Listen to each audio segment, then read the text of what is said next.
हरिओम, ओम आनंद ma'am, Om Shanti ma'am, ओम ज्ञान ma'am, आप सभी दर्शकों का हमारे चैनल पर स्वागत है। आज हम लोग यूपी टेट सी टेट के अंतर्गत महत्वपूर्ण 6 प्रश्नों को समझते हुए हल करेंगे तो आपको कहीं भी अपने द्वारा कहीं भी दिक्कत नहीं होगी। आइए बिना देरी किए इन 6 प्रश्नों को हम लोग हल करते हैं समझते हुए। पहला क्वेश्चन है, अभिप्रेरणा की मूल प्रवृत्ति सिद्धांत के प्रतिपादक। अभिप्रेरणा के मूल प्रवृत्ति सिद्धांत के प्रतिपादक कौन है? अभिप्रेरणा यानी जो मूल प्रवृत्तियां हैं, मूल प्रवृत्तियों के अंतर्गत जो संवेग होते हैं, जो स्वतः ही जन्मजात प्राप्त होते हैं, और वह जो है संवेग जो है जितना ही जिस चीज़ से जुड़ जाते हैं, जिसमें उसका संवेग अधिक उत्पन्न हो जाता है, उसकी कार्य क्षमता में क्या होती है? वृद्धि हो जाती है। इसीलिए इसको कहा जाता है कि जितना ही जिसके अच्छे संवेग ज़्यादा विकास करते हैं, वह उतना ही अच्छे क्षेत्रों में अभिप्रेरित रहता है, उसके कार्य करने की क्षमता बढ़ जाती है। तो इस सिद्धांत को बताने वाले कौन थे? इस सिद्धांत को बताने वाले थे मैकडूगल। मैकडूगल ने ये बताया था कि जो 14 मूल प्रवृत्तियां होती हैं, यानी संवेगों का स्वरूप 14 प्रकार का होता है। इन संवेगों का जैसा स्वरूप होगा वैसा ही आदमी अभिप्रेरित हो जाएगा। अच्छे संवेगों का विकास होगा तो अच्छे कार्यों में, अच्छे क्षेत्रों में सामाजिक होगा, विकास होगा, वह अपने व्यक्तित्व का विकास करने में सफल होगा। तो इस मैकडूगल ने बताया था, यानी यह जो है पहले का ख वाला सही होगा। दूसरे को देखते हैं, अभिप्रेरणा का प्रत्याशा सिद्धांत। यानी इन्होंने इस प्रत्याशा सिद्धांत का तात्पर्य यह होता है कि कोई भी आदमी बिना किसी आशा के अपने कार्य क्षमता में वृद्धि नहीं करता है। अभिप्रेरणा का मतलब होता है आपके कार्य क्षमता में वृद्धि हो जाना, अभिप्रेरित होना। ये अलग बात है कि वो दूसरे के द्वारा होगा कि या स्वतः द्वारा होगा, ये अलग बात है। लेकिन जब आपको कुछ चाहिए और उसके लिए आप जो है कार्य क्षमता में वृद्धि कर देते हो, उसी को क्या कहते हैं? अभिप्रेरणा कहते हैं। तो अभिप्रेरणा का प्रत्याशा सिद्धांत जो दिया था वो किसने दिया था? Maslow, Herzberg, Victor Vroom, Skinner, इसको दिया था विक्टर ब्रूम ने दिया था कि कोई भी आदमी अपने कार्य क्षमता में तब वृद्धि करता है जब उसके बदले में उसे कुछ विशेष प्राप्त होता है या उसकी इच्छाओं की पूर्ति होती है तब। तो इस सिद्धांत को दिया था विक्टर ब्रूम ने दिया था। आगे हम तीसरा क्वेश्चन को देखते हैं, अर्जित प्रेरक कौन है? अर्जित प्रेरक का तात्पर्य होता है जो बाहर से प्राप्त बाहर किसी दूसरे द्वारा स्वयं को प्राप्त होता हो और आपके कार्य क्षमता में क्या होती हो? वृद्धि हो जाती हो, तो उसे कहते हैं अर्जित प्रेरक। भूख ये प्रेरक है लेकिन आपके अंदर से है, बाहर से नहीं है। पुरस्कार, अगर आपको कोई पुरस्कार दिया तो पुरस्कार रख दिया गया कि आप पास हो जाओगे तो आपको बाइक दिलाई जाएगी या 4 व्हीलर दिलाया जाएगा, वो बाहर का ज़रूर है, लेकिन आपकी जब अंदर से इच्छा होगी तब जा कर के आप जो है उस कार्य की क्षमता में या उसे प्राप्त करने के लिए आप अपनी कार्य क्षमता में वृद्धि करोगे। इस पे ध्यान देखिए। रुचि जो होती है ये भी एक प्रकार का क्या है? अर्जित प्रेरक है। यह भी क्या होता है? बाहर से आता है।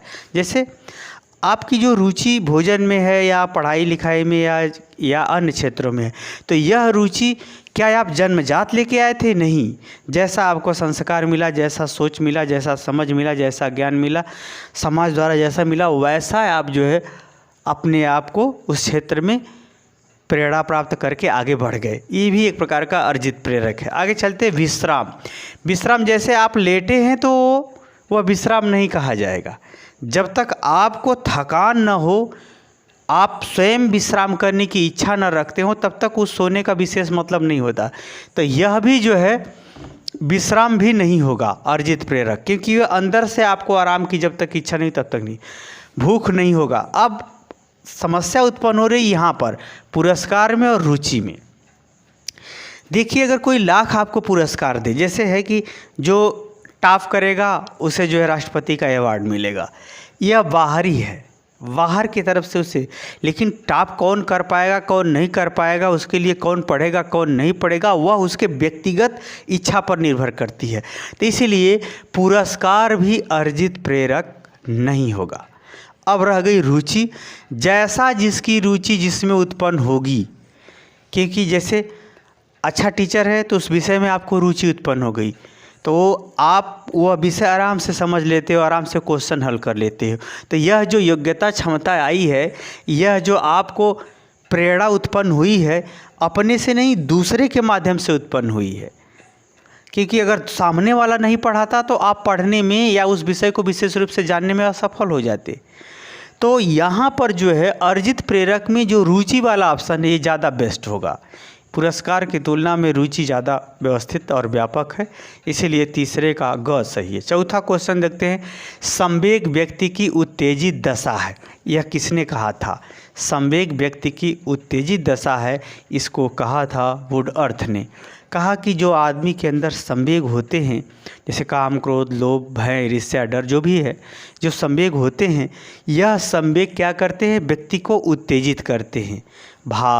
मानसिक रूप से, शारीरिक रूप से, व्यवहारिक रूप से, सामाजिक रूप से, लक्ष्य के दृष्टिकोण से उत्तेजित करते हैं, जिसके कारण से वह व्यक्ति उस भाव में आकर के वह कार्य करता है। इस बात को, संवेग को उत्तेजना के रूप में परिभाषित किया था वुडवर्थ ने। हरिओम हरिओम, शांति शांति। सॉरी। पियाजे के संज्ञानात्मक विकास की द्वितीय अवस्था। पियाजे ने संज्ञानात्मक विकास की 4 अवस्थाएं बताया था। संवेगात्मक अवस्था, द्वितीय अवस्था थी पूर्व संक्रियात्मक अवस्था, फिर क्या थी? हाँ, पूर्व संक्रियात्मक अवस्था, तीसरी थी मूर्त अवस्था, चौथी थी अमूर्त अवस्था। तो अब ये चारों अवस्थाओं का अगर आपको ज्ञान होगा तब तो हल कर लेंगे। ये है पूर्व संक्रियात्मक। द्वितीय अवस्था क्या है? पूर्व संक्रियात्मक अवस्था, इसका ग सही होगा, 5वें का। अब आपको याद होना चाहिए कि किस तरह से इसको परिभाषित किया, किस तरह से अर्थ बताया, किस तरह से इन सब की अवस्थाओं का कॉन्सेप्ट यानी अवधारणा डेवलप होती है बालकों में, ये आपको मालूम होना चाहिए। चूँकि हम प्लेलिस्ट में आप जाएंगे तो फर्स्ट सेमेस्टर के अंतर्गत सब डिटेल में मैं समझाया हूँ, उसमें वीडियो प्लेलिस्ट में संचित किया गया है। आगे चले, छठवां है संज्ञानात्मक क्षेत्र के से संबंधित नहीं है, यानी ज्ञान के क्षेत्र से संबंधित नहीं। अनुप्रयोग, किसी चीज़ का आप प्रयोग करोगे तो निश्चित रूप से उसके प्रयोग से आप कुछ सीखोगे। ज्ञान, कोई जानकारी मिलती है तो ये भी आपके ज्ञान से संबंधित है। कोई चीज़ समझते हो तो ये भी आपके ज्ञान से संबंधित है। अनुमूल्यन, किसी चीज़ का मूल्यांकन करना आपके पूर्व के ज्ञान का संचित है। पूर्व में ज्ञान जो संचित है उसी का महत्व, उसी का मूल्य आंकना किसी के अकॉर्डिंग या किसी के लिए, तो उसे कहते हैं अनुमूल्यन। अनुमूल्यन से आपका ज्ञान नहीं बढ़ता, बल्कि अनुमूल्यन एक महत्व की सीमा को या उसके वास्तविकता को बताता है जो आप पूर्व में सीखे हुए हो। इसलिए संज्ञानात्मक क्षेत्र से संबंधित नहीं है, ये होगा ख, अनुमूल्यन। यानी किसी चीज़ का मूल्यांकन करना आपके ज्ञान में वृद्धि का कारण नहीं है, बल्कि ज्ञान का परिणाम है। ये पूछा गया है, संबंधित है। तो अनुमूल्यन जो है ज्ञान के क्षेत्र से संबंधित नहीं है, अर्थात ज्ञान में वृद्धि का कारण नहीं है। मुझे उम्मीद है कि आप इन 6 प्रश्नों को अच्छी तरह समझते हुए हल कर लिए होंगे, समझ गए होंगे, याद कर लिए होंगे।